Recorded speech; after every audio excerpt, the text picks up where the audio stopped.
What's up, everybody? It's your boy Alexis Maurice, and this is Trei Hollywood. We putting our L's up for Lil Mo's new song. Congratulations, Lil Mo.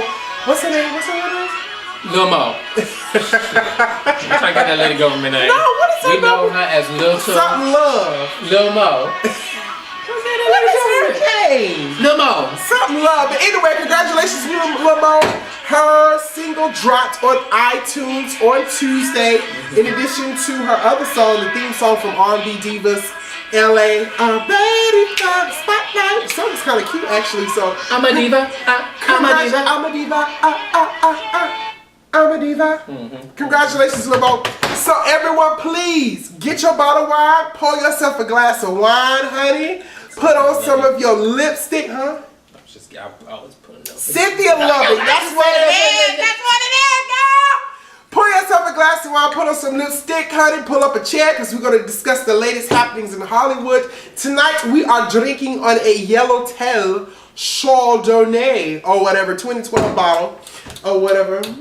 How do you like it? It's good. Is it really? It's got a little dryness to it. That's nice. Chardonnay always has a distinct dryness to it or whatever. So, Trey, yes. What are we leading with today? What are we talking about today? What are we spilling tea about today? We're going to talk about homosexuality. Here we go, going through the same. Okay, so homosexuality. So a really known DJ who's been in the game for 20 years. He's impacted Biggie Smalls, Nas, a lot of other artists. Mister Cee. He basically came. He has been in and out of jail because he basically went to jail about prostitution. But the prostitution wasn't like the normal prostitution that we know about. It was with men who look like women and dress like women. Transsexual. That's prostitutes. Yeah. God. Woo! He recently came out. Basically, has a PSA where he's trying to give information. I like how he tried to put a spin on it. Yeah. He basically said for a long time he basically lied about his sexuality because he didn't know how it would impact his family, his friends, his business, because he's been here for 20 years. Hip hop industry. They say the hip hop industry is not for gays. So he basically finally came out and said that there was a statement at first that he said that he's not gay. He loves women. Anybody he knows he loves women. He just likes to have oral sex with. He likes to have oral fellatio with transsexual men or whatever. He hasn't said he's gay or whatever. He just says that he enjoys having oral sex. Whatever rock the boat. Exchanging an oral transaction as, what Braxton was that?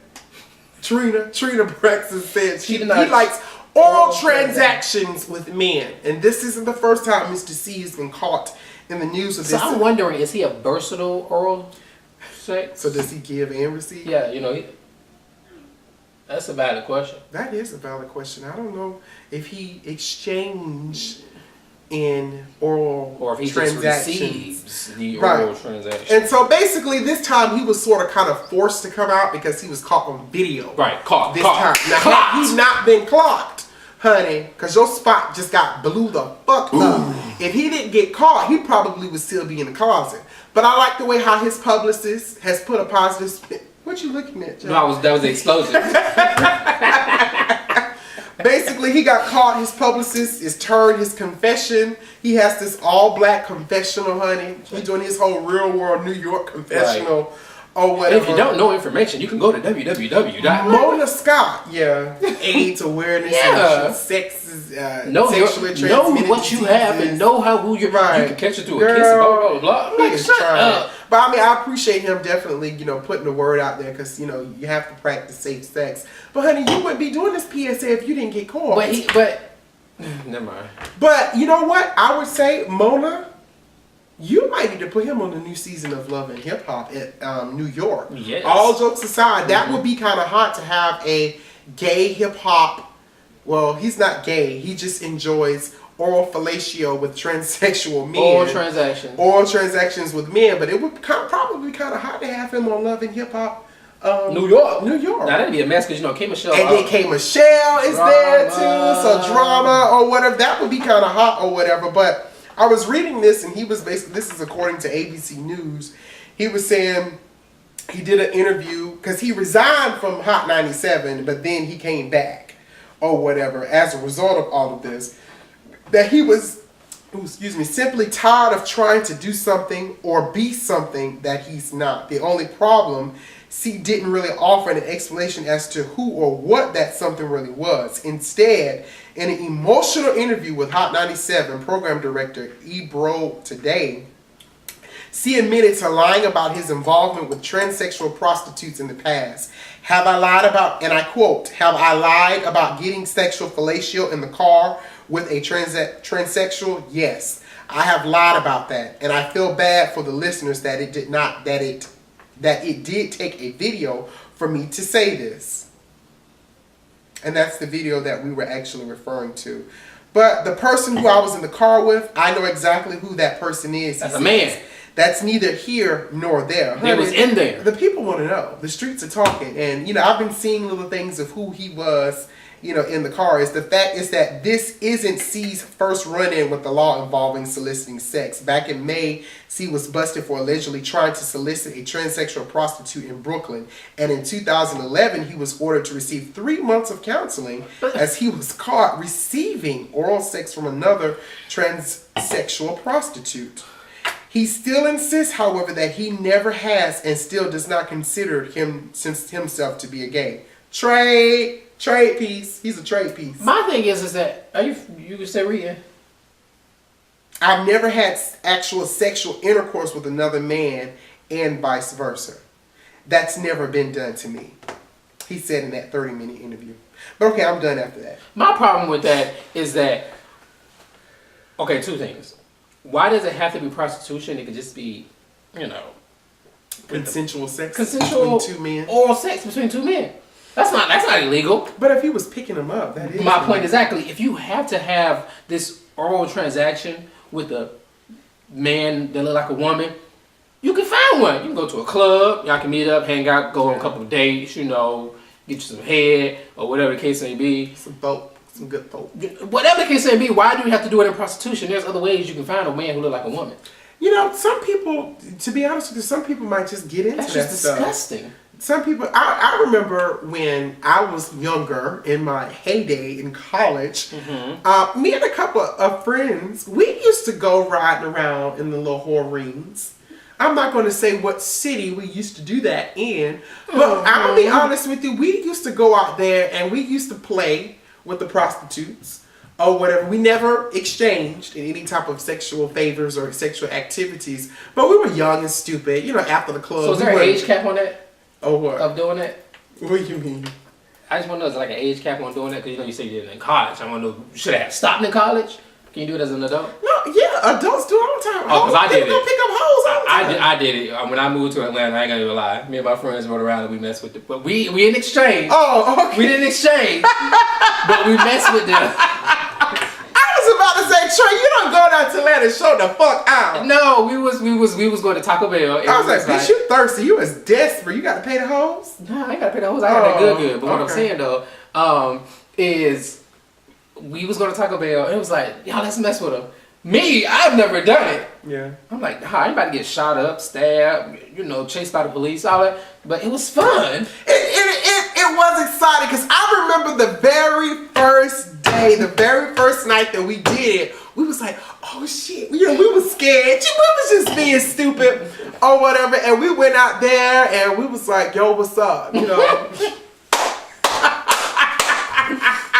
they was talking like, so what you trying to do? What you trying to get into or whatever? We was like, and it was like, it was girls and boys, I would admit, or whatever. But it was hilarious. It was so funny or whatever. And then I think maybe once or twice I think I got out the car and we were just talking to the whores or whatever. They were nice. They're nice people. Sometimes people just have to do what they have to do. What you got to do to get what you get where you get. But Mr. C, honey, you're a public figure. Yeah, you're a hoe. You shouldn't be caught out there trying to get the good in the middle of the street. Especially when you got caught up so many times before doing this. Yeah, that's Usher's old song or whatever. Confessions. You got some confessions.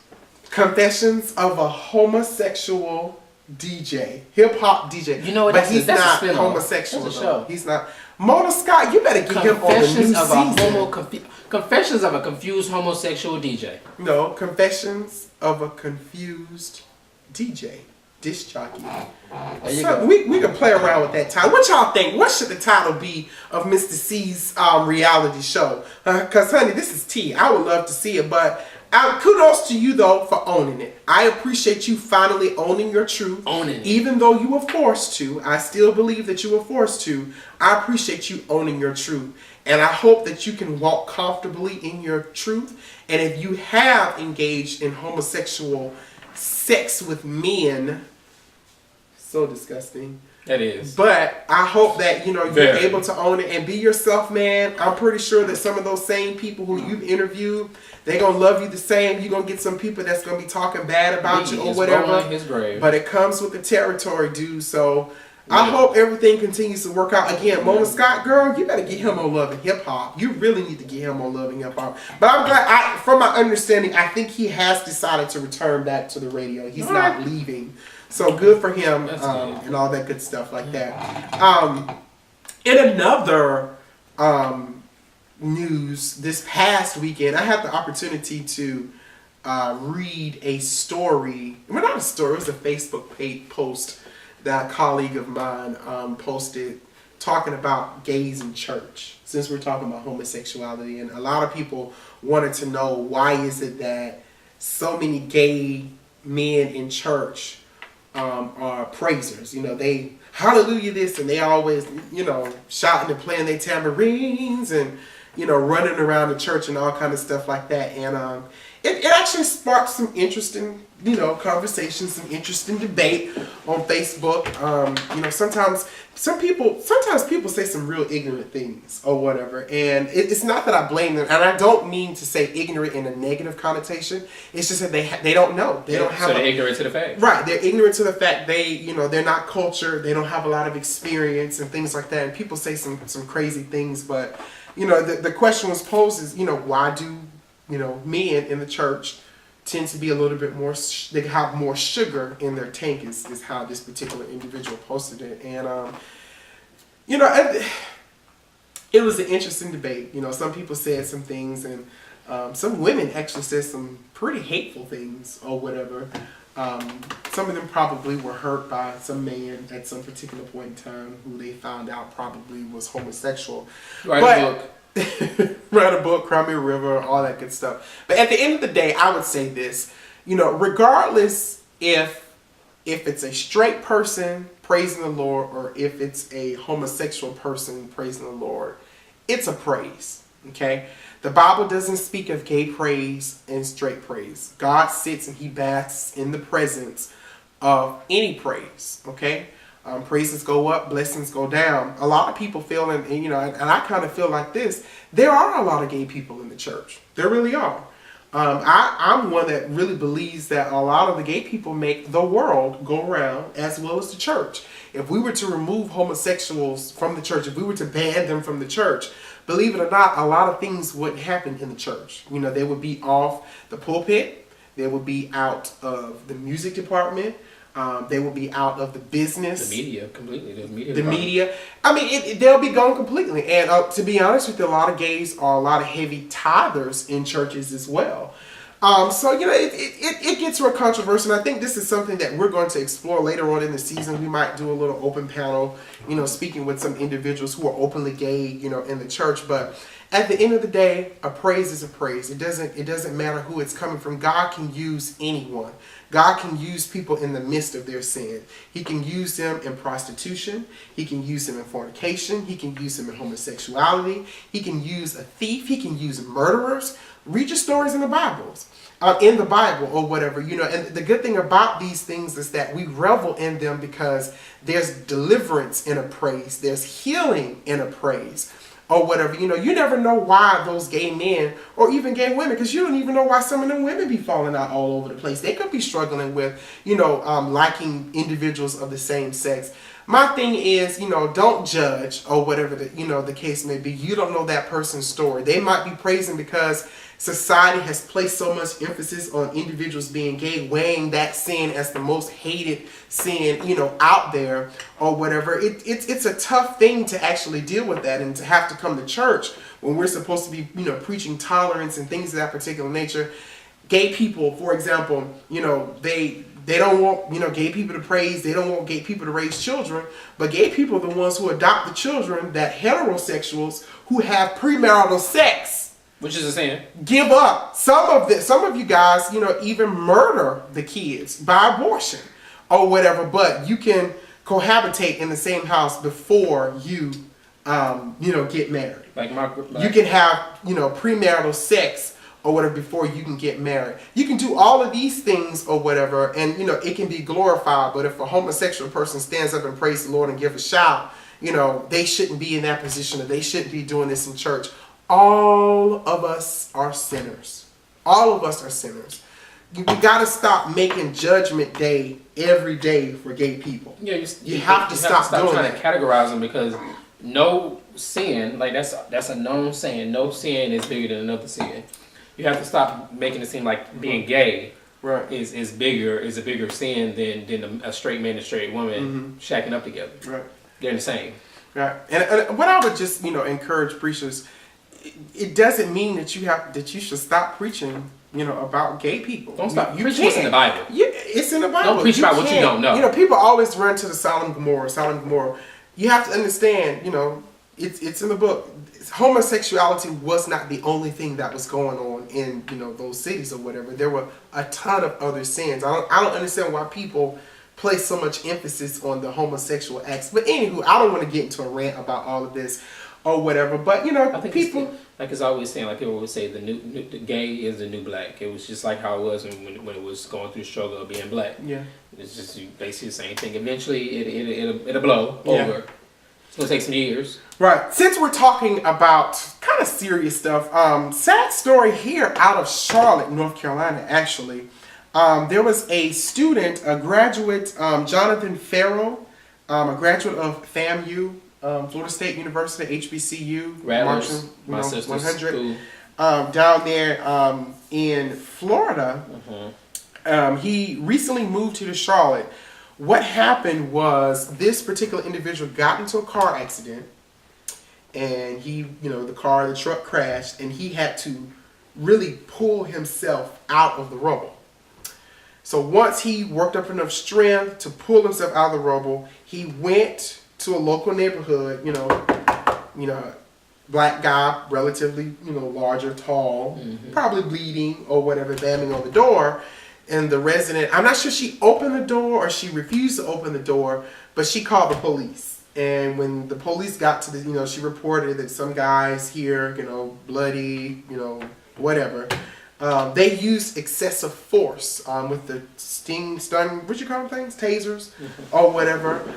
Used excessive force, and they ended up shooting the guy, and they killed him. He survived an accident that should have been tragic, and they shot and killed him. Used excessive force, and as of right now, they are making plans to charge the police officer who murdered the young guy, 24 years old. Played football for FAMU in 2009 and 2010. He recently moved to North Carolina, got into the car crash. There was no alcohol in sight, no drug usage from the toxicology reports. I don't think they've had the toxicology reports yet, but it was said that it did not happen. You okay, Trey? You sure? Or whatever. It's just so sad. Yeah, it is. It's really, really sad. And the police said that they are charging the officer with voluntary manslaughter, which under North Carolina law involves killing without malice, using excessive force, and exercising imperfect self-defense. Yeah, it's tough, man. Carrick, 27 of Midland, turned himself in for booking. So he was a 27-year-old officer. He was released on a $50,000 bond, according to Mecklenburg County. Ooh, wow. My hearts and prayers really go out to his family. I mean, that's something to rise up from a car accident alive with something that should have killed you. Oh, God. And then you come out looking for help. And, you know, people probably were scared. You know, they probably were scared to see someone like that. bloodied and murdered, and they probably didn't want to believe him, but they called the police, and the police came out and used excessive force. I really would like to hear what the officer has to say about this. It's tough, though. That's really, really tough. Speaking of which, we're talking about shooting on Monday in Washington, D.C. A former Navy reservist killed at least 12 people in a mass shooting at a secure military facility that led authorities to lock down part of the nation's capital, even after the gunmen were killed in a hunt for 2 other armed men spotted by video cameras. First of all, I don't understand how he was able to just walk up and just start shooting people in what was called a secure federal government facility. And then just walked in. Just walked in and killing. I'm reading here. This is according to the New York Times. Patricia Ward said, "I heard 3 gunshots, pow, pow, pow, straight in a row." She was in the cafeteria when the shooting started. About 3 seconds later, there were 4 more shots. All the people in the cafeteria were panicking, trying to figure out what was going on. Police exchanged fire with Mr. Alexis, who is a black man. He's a black man. I hope he wasn't on them damn bath salts. I don't know what that's all about. Mr. Alex drove a rental car to the base and entered using his access as a contractor and shot an officer and 1 other person outside building 197. So he came in just as his regular self. Damn. Or whatever. And then he just started open fires. The names of the 7 victims were released. Michael Arnold, 59, Sylvia Frazier, 53, Kathy Gardy, 62, Roger Johnson, Frank Kohler, Kenneth Proctor. Oh God, this is so sad. My thoughts and prayers are with the individuals up there. They were saying that 8 more people were injured as well. 3 of them were shot, but they are alive as of right now. So they said he was carrying a AR-15 assault rifle, a shotgun, and a semi-automatic pistol. That's a lot of damn firepower for that's one person a lot. to have.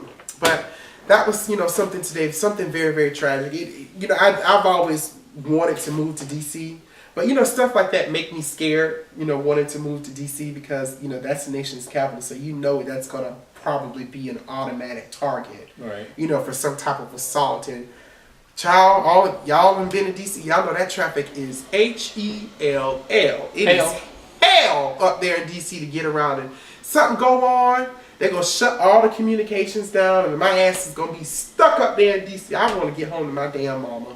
But again, to the FAMU student, to all of the families, dealing with this tragic event up in Washington D.C., our thoughts and prayers are definitely with you guys. Yes.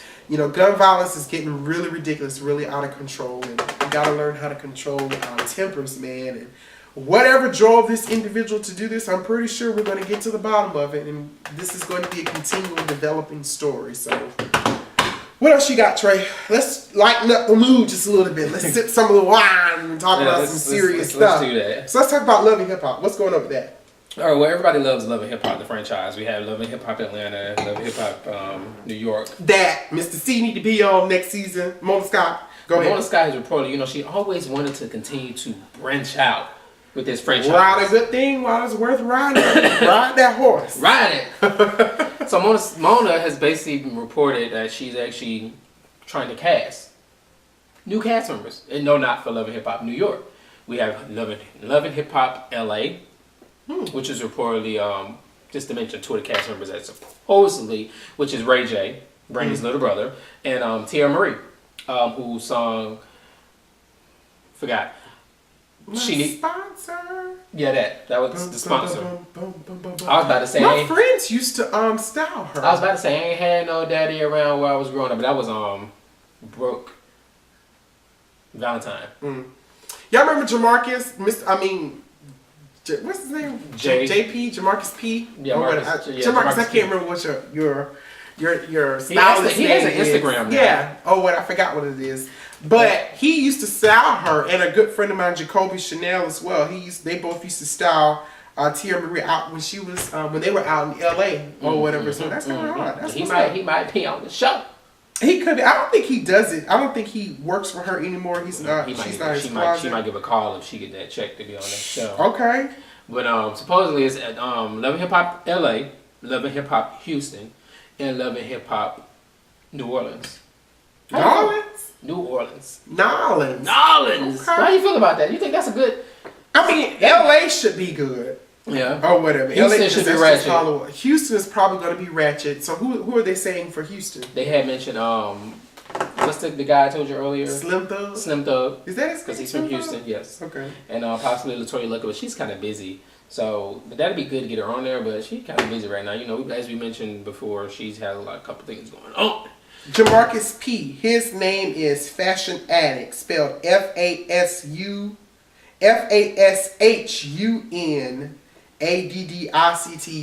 Fashion stylist, of course, to the stars, Mr. Jamarcus P. in New York City.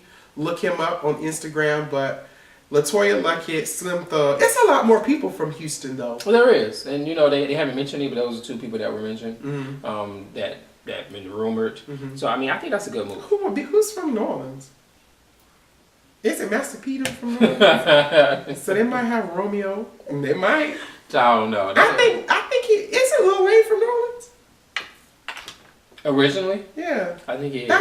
Weren't all them Cash Money people, they was all from New Orleans, if I'm not mistaken. Who are some of the New Orleans rappers out there? Y'all comment on the video and let us know. Who are some of the Houston rappers as well? Or Houston, hip-hop artists or whatever the case may be. They might need to put Ashanti on one of them shows because she constantly keep pushing back this album. What is this, the fourth time the album this album, what's going on is Ashanti has her own record label, and you know the music industry is very difficult. She ain't got enough backing. So I give a lot of props to her for having her own record label. Was trying to start her own. Right. Well, she started it. So yeah, that is a task within itself. It is, and the music industry is all politics. You know what I'm saying? We do know that she has some sort of pull because she had Busta Rhymes for one song. You know, she has a production because she has a new song, which is actually real nice. She get videos put out, but you know, I had a conversation with somebody who's in the industry, and they talked about some of the stuff that's going on, and it's kind of like a lot of people. It's spirits. You know, you want to have the right spirits backing you up, working with you. Okay. And so there was a lot of times she didn't have that. But she wasn't she dating Nelly? Yeah, it was. But you would think, well, he's not really doing that much either. He had a new song out, I heard. Yeah, I think Nelly has 2 new songs. Yeah. There was another, it's on my iPod. Yeah, I play it. It's kind of cute. Everybody's trying to come back. Yeah, everybody is. And I ain't mad at nobody. Everybody, there's enough money to be made out there for everybody. Ashanti, girl, we just want you to get it together. Album is supposed to be pushed back to March 2014, so hopefully we can get it. Girl, don't push that album back no more. If you got to get your ass a reality show, or you better hop on the Mona Scott King, merry-go-round that's going on, because whatever's working. Look at K. Michelle. She's doing her thing. We still waiting for Jocelyn ass record to come out, but I think that's Stevie's problem. Stevie, is my album coming out, Stevie? Oh, whatever. But see, I don't know if her album's going to be in English or Spanish. That album ain't going to come out. Oh, whatever. It's not going to come out. It's never going to come out. She's just going to put singles out. But she ain't had no single out. It was in Spanish. Oh.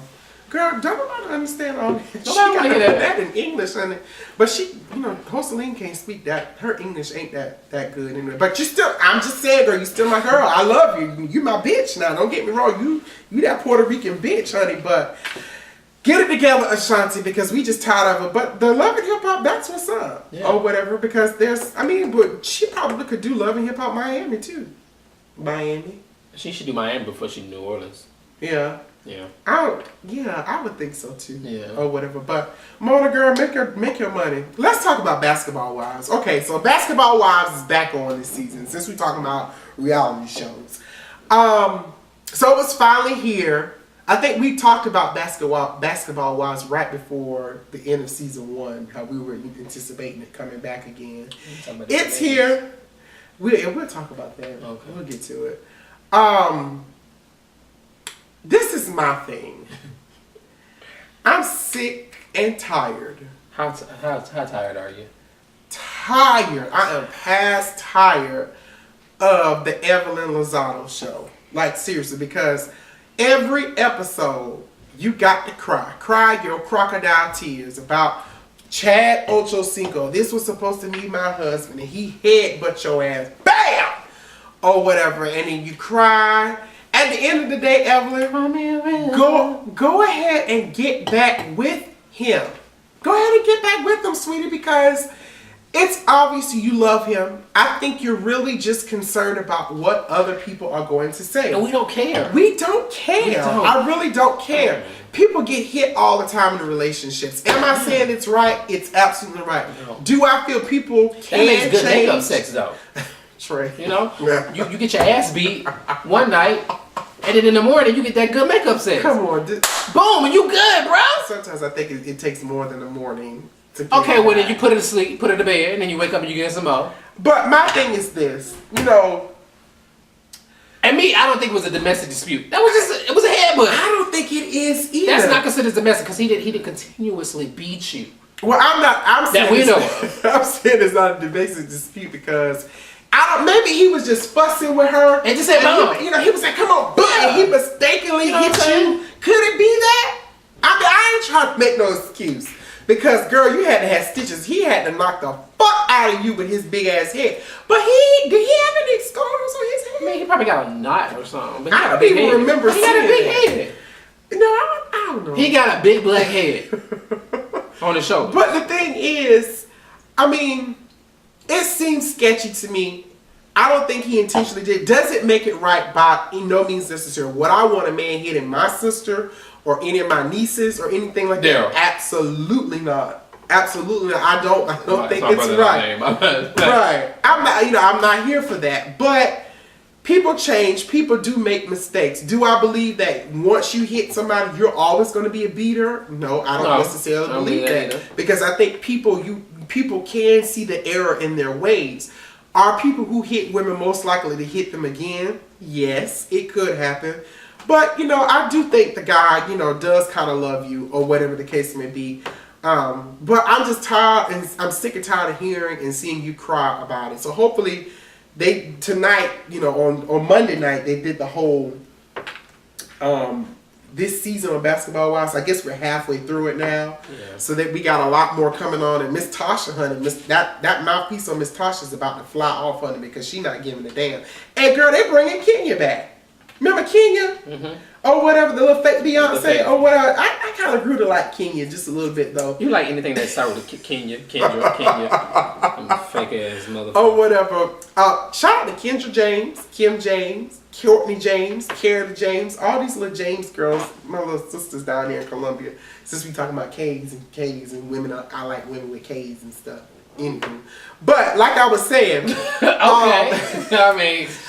Kenya back, and apparently Suzie and Kim Kenya gonna get into it. My thing is, I hope that they did not bring Kenya ass back to only embarrass her, because I have a strong feeling that that's exactly what's gonna happen. And if you let Suzie motor mouth ass slap you, push you down, or whatever, Kenya, I'm gonna come find you myself and I'm gonna slap the shit out of you, because that is not tea, honey. Don't let that what she look like? Suzie look like Suzie always get her ass in something. But what? A Samoan. Don't you like Samoan? Oh my God. Like a Samoan. But and Tami. That fake. I can't stand. Why you don't like Tami? I like Tami. I used to like her. I like Tami. But she is fake. Her hair fake. Her personality is fake. Her eyebrows are fake. I don't think her personality is fake. I think she is sort of kind of real. She's just fake. The problem is, Tami, you got, I ain't gonna say, because I was about to say you got to start owning your truth. But it's not that, because you do own your truth. She owns her truth. I have to give it to her. She does. But you continue to live in your past. Now, I really do believe it was not Shaunie and Evelyn's intention to plant a bad seed in Tasha's head about her. At the end of the day, what's facts is facts. Sometimes, Tami, people who meet you, it can go really, really good, or it can go really, really to the left.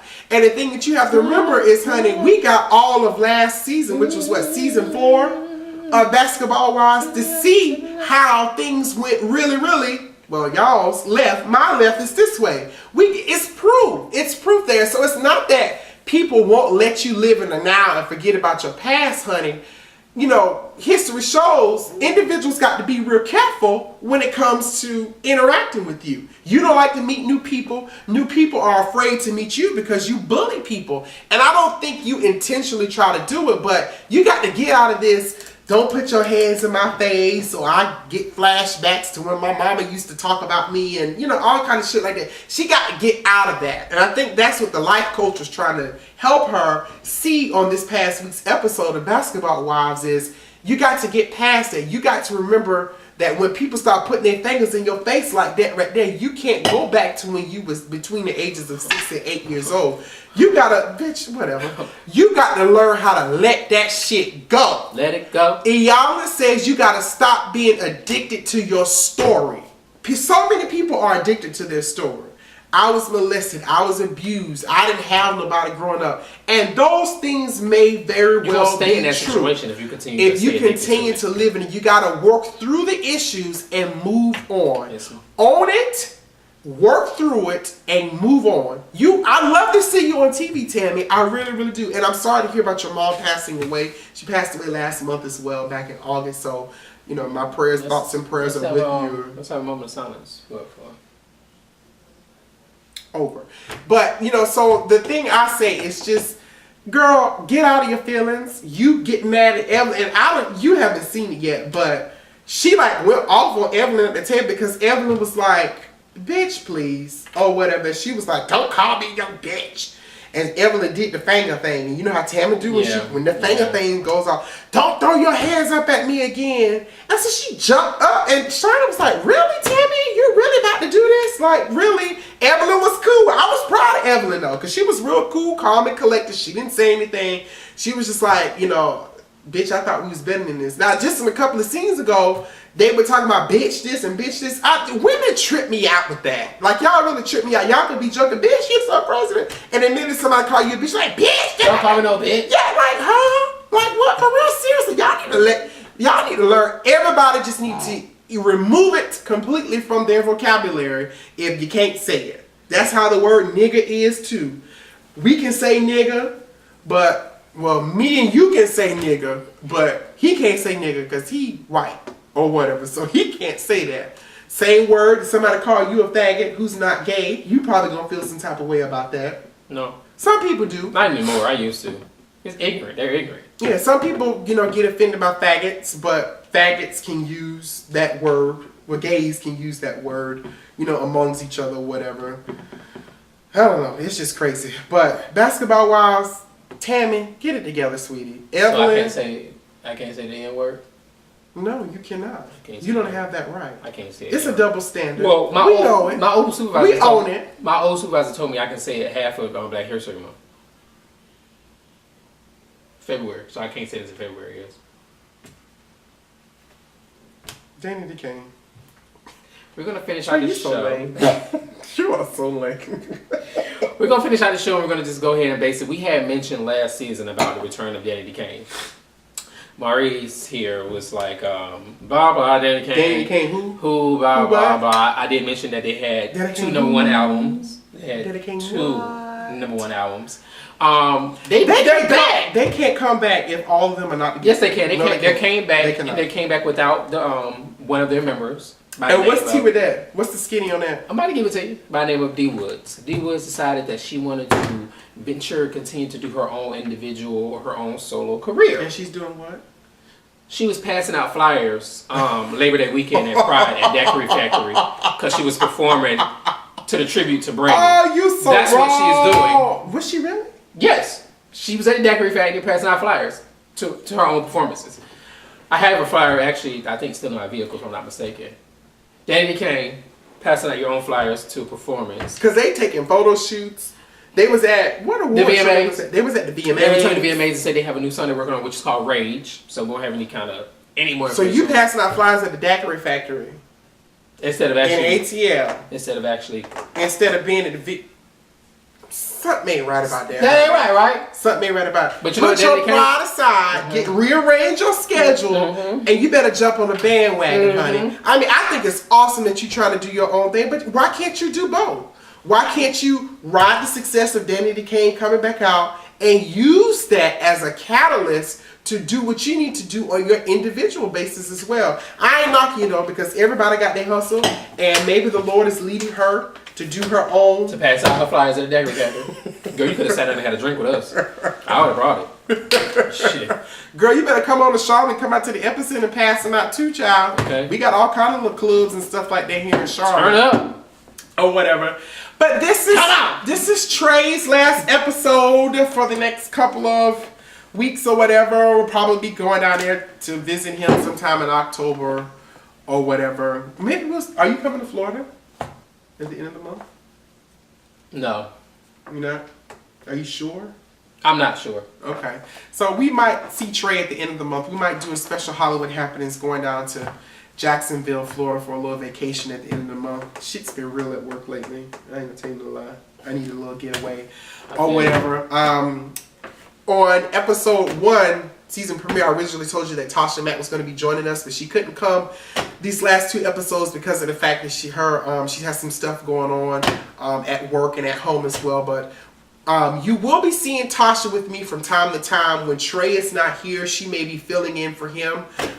So I look forward to working with her, and I can't wait to the day that I can sit here and you can sit here and Tasha can sit here at the table and we have a good old time and we just exchange tea and drink wine and kiki and all